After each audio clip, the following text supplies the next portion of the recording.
Assalamualaikum warahmatullahi wabarakatuh. Salam sejahtera bagi kita semua. Salam budaya. Bertemu lagi dengan saya Agung Irianto dalam YouTube channel Tugel Jagat yang berisi tentang edukasi seni, budaya serta tradisi lokal yang mana semua saling keterkaitan ya. Jadi marilah kita pelajari seni, budaya serta tradisi lokal dengan baik sehingga kita bisa menyampaikan pemahaman-pemahaman ke orang di sekitar kita atau ke anak cucu kita agar mereka tidak salah mengartikan atau tidak salah paham terhadap seni, budaya, serta tradisi lokal. Bagi Anda yang baru bergabung dalam channel saya, silakan klik tombol subscribe agar Anda bisa belajar bersama dalam edukasi yang saya sampaikan. Ya. Dan apabila video ini bermanfaat, silakan share video ini ke media sosial atau ke teman-teman Anda agar teman-teman Anda tahu apa yang Anda tahu, serta mereka juga tidak salah paham dan tidak salah kaprah terhadap budaya yang ada di lingkungan sekitar kita. Hari ini saya mencoba mengupas sebuah pusaka, di mana pusaka itu sangat booming sekali di lingkungan atau di wilayah Kabupaten Pasuruan, yang mana pusaka ini sangat fenomenal juga ya. Beberapa orang mengisahkan tentang apa ya istilahnya ya, tentang tuah dari pusaka ini. Apakah pusaka itu? Pusaka ini adalah pusaka penganti. Penganti adalah nama sebuah dusun sebetulnya di desa Kemiri, Kecamatan Puspo, Kabupaten Pasuruan. Di situ tinggal seorang yang cukup waskito ya. Beliau membuat sebilah pusaka dari bahan besi kuning panjang dan mempunyai ciri khas yaitu stempel pada bilahnya berbentuk apa ya, kelopak manggis atau buah manggis itu kan ada kelopaknya. Di situ berjumlah 5 kelopaknya. Jadi bentuknya seperti itu. Dan ini diwariskan secara turun-temurun stempelnya. Jadi sekarang itu sudah generasi kelima yang masih menyimpan stempel itu. Ya. Stempel ini berawal dari seseorang yang cukup waskito yang bernama Mbah Bujuk Maen. Ya cukup terkenal sebetulnya karena buatan beliau itu berbentuk apa ya, pusaka dari besi kuning. Jadi setelah sekian tahun stempel atau tok pande itu diwariskan kepada Waalaikumsalam. Video. Sik ya. Lu golek jero, tak tutup nih sik iki. Mbah Bujuk Maen ini membuat pusaka dalam bentuk pisau yang ditok khas sekali yaitu kelopak manggis. Dan sepeninggal dari Mbah Bujuk Maen ini stempel atau toknya, tok pandenya itu diwariskan kepada ayah dari Mbah Latif. Ketika stempel itu sudah diserahkan kepada ayah dari Mbah Latif, ini agak simpang siur ya. Soalnya ayah dari Mbah Latif itu namanya itu banyak yang apa ya? Namanya kurang dikenal. Sehingga saya mencari informasi dari rekan-rekan Satrio Suropati juga kurang jelas juga. Jadi generasi pertama pusaka penganti beda dengan Mbah Bujuk Maen tadi, yaitu ayahnya Mbah Latif itu sudah memakai besi baja ya. Jadi ciri-ciri dari pusaka penganti itu adalah besinya dominan baja dan dalam perkembangannya tidak hanya pisau yang dibuat oleh pandai-pandai penganti sebagai sebagai pusaka. Setelah dari keturunan kedua yaitu Mbah Latif, turun lagi kepada putra-putranya yang saat ini keturunan kelima yaitu Mbah Mat atau Mbah Muhammad Dari Mbah Latif inilah pusaka penganti hanya ditempa 1 kali dalam 1 tahun. Jadi hanya pada saat 1 suro saja pandai penganti itu membuat pusaka penganti. Lantas di hari-hari biasa pandai penganti membuat apa? Pandai penganti di hari-hari biasa membuat perlengkapan pertanian ya, peralatan dapur atau perlengkapan pertanian. Dan bagaimana bentuk pusaka penganti ini, kebetulan saya hanya punya celurit. Sebetulnya saya punya pisaunya, tapi pisaunya disimpan oleh adik saya. Jadi bagaimana bentuk stempel penganti? Stempel penganti itu unik seperti ini. Nah, ini stempel penganti. Jadi bisa dihitung ya, ketika ada 1 bunga atau 1 kelopak semanggi atau kelopak manggis, itu berarti sama dengan 1 suro. Ya, berarti kalau 2 suro, kalau 3 suro.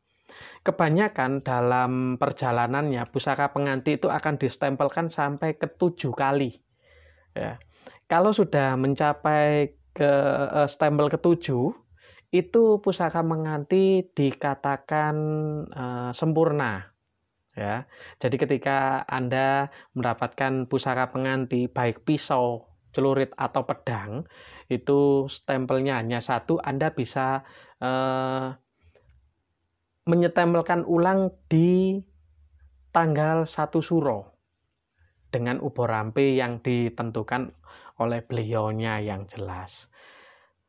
Saya ulangi lagi ya, ini bentuk dari stempel penganti. Di lapangan itu banyak sekali macam dari bentuk stempel penganti ini. Jadi ada ciri-ciri khusus ketika kita memegang pusaka penganti.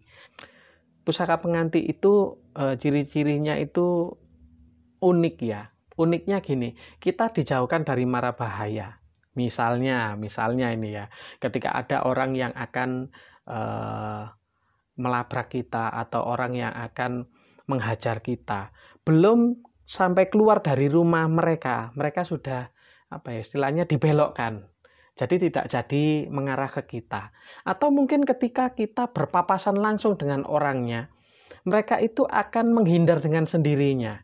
Jadi meskipun mereka marah, itu mereka akan menghindar dengan sendirinya.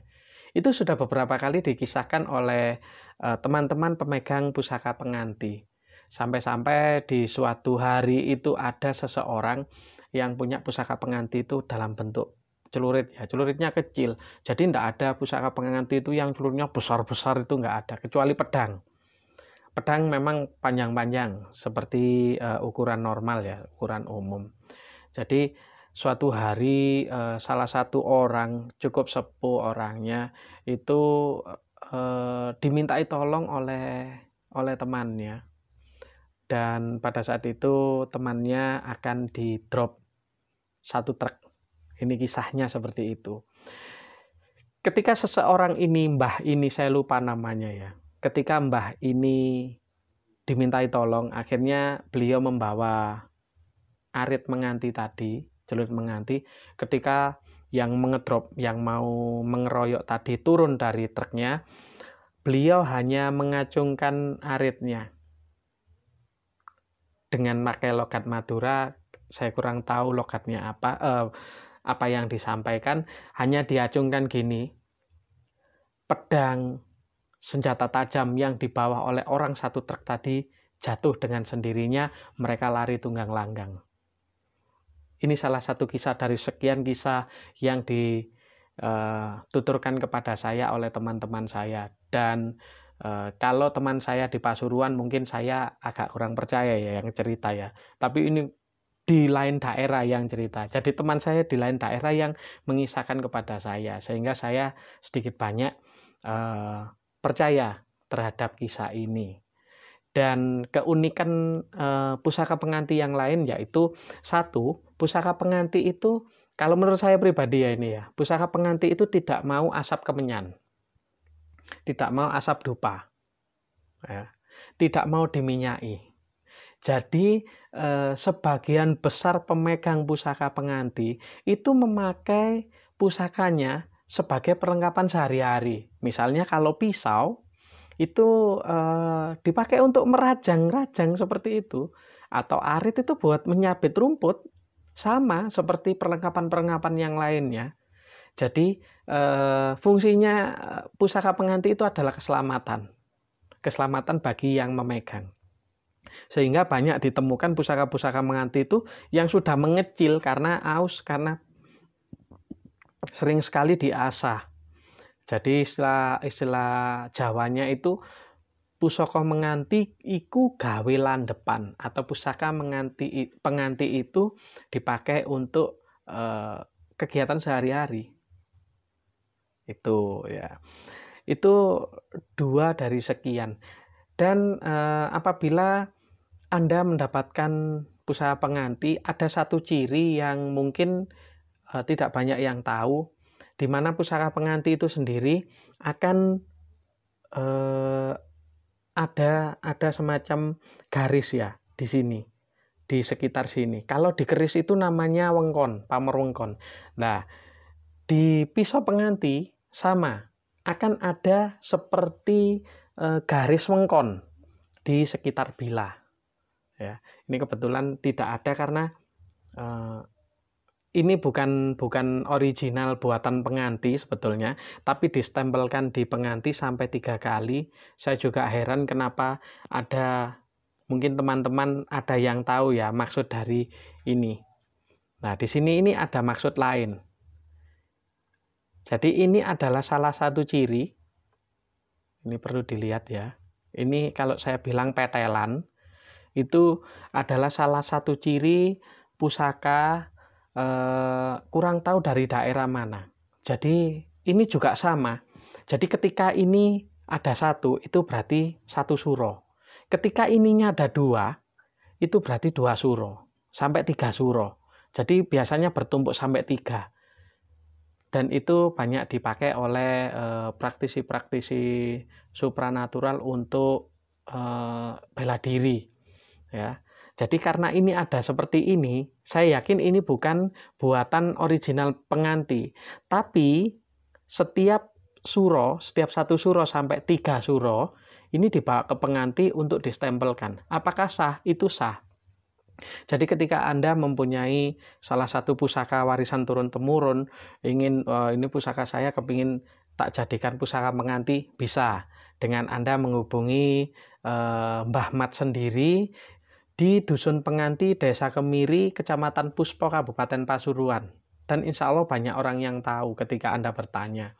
Apakah sah? Sah, tapi syaratnya 1, harus distempelkan pada 1 suro. Itu teknisnya saya kurang tahu, saya kurang paham, jadi silakan Anda langsung saja ke Mbah Mat. Ya, itu. Jadi apapun bentuknya itu bisa dijadikan pusaka penganti dan dirituali di sana. Yang jelas seperti itu. Ya. Kalau menurut saya alangkah baiknya pesan langsung bilahnya yang original penganti. Jadi bukan Anda punya senjata langsung distempelkan, bukan seperti itu. Lebih afdol lagi Anda mulai dari 0, pesan langsung ke Mbah Mat, datang langsung ke penganti di Desa Kemiri, Kecamatan Puspo, Kabupaten Pasuruan. Itu saja selayang pandang sekilas tentang pusaka penganti yang bisa saya sampaikan untuk Anda di rumah. Dan apabila video ini bermanfaat, silakan share video ini serta tinggalkan komentar apabila ada pertanyaan-pertanyaan dari keterangan saya yang kurang jelas di dalam isi video ini. Jangan lupa like video ini apabila Anda suka, dan mohon maaf yang sebesar-besarnya apabila ada keterangan yang kurang jelas dan mungkin ada kata-kata saya yang kurang berkenan di hati. Saya mohon maaf yang sebesar-besarnya. Saya ucapkan terima kasih kepada Pak Yono selaku ketua dari Paguyuban Satrio Suropati yang sudah menyampaikan keterangan-keterangan saya beserta teman-teman, beserta Mas Wio, Mas Slamet, Mas Yoyon, dan teman-teman yang lainnya. Saya ucapkan terima kasih atas penjelasan singkat tentang pusaka penganti sehingga saya bisa menyampaikan ke teman-teman pecinta YouTube di rumah. Dan terima kasih yang sebesar-besarnya karena sudah menonton video saya sampai habis. Akhir kata dari saya, wallahul muwaffiq ila aqwamit thoriq. Wassalamualaikum warahmatullahi wabarakatuh. Salam budaya.